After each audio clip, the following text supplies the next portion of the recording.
Intention and Sincerity 12. I had a thought which I wanted to share.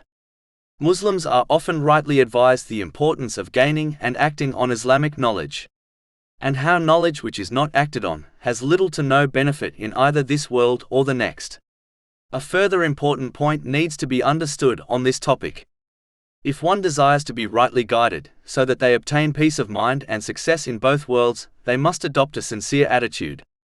Meaning, the only one who will be rightly guided by Islamic teachings is the one who comes to this knowledge with the intention to completely accept and act on it according to their best effort, without cherry-picking what teachings to accept and act and what teachings to ignore according to their desires.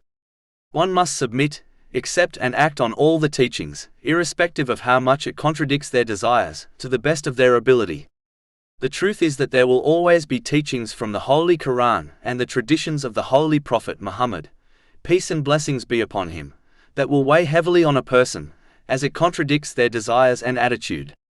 This is because everyone has an inner devil which dislikes being contradicted.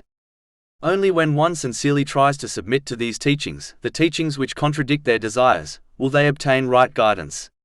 Cherry-picking what to follow or ignore is what caused the misguidance of the past nations, and it will prevent a Muslim from obtaining peace and success in both worlds. Just like people take bitter medicine, despite disliking it, knowing it is good for them, one must accept and act on all the teachings of Islam, despite their desires being contradicted, knowing it is best for them.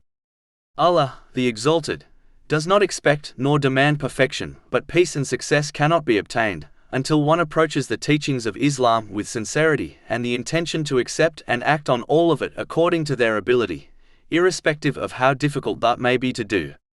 Chapter 17 Al-Isra, verse 82. And we send down of the Quran that which is healing and mercy for the believers, but it does not increase the wrongdoers except in loss.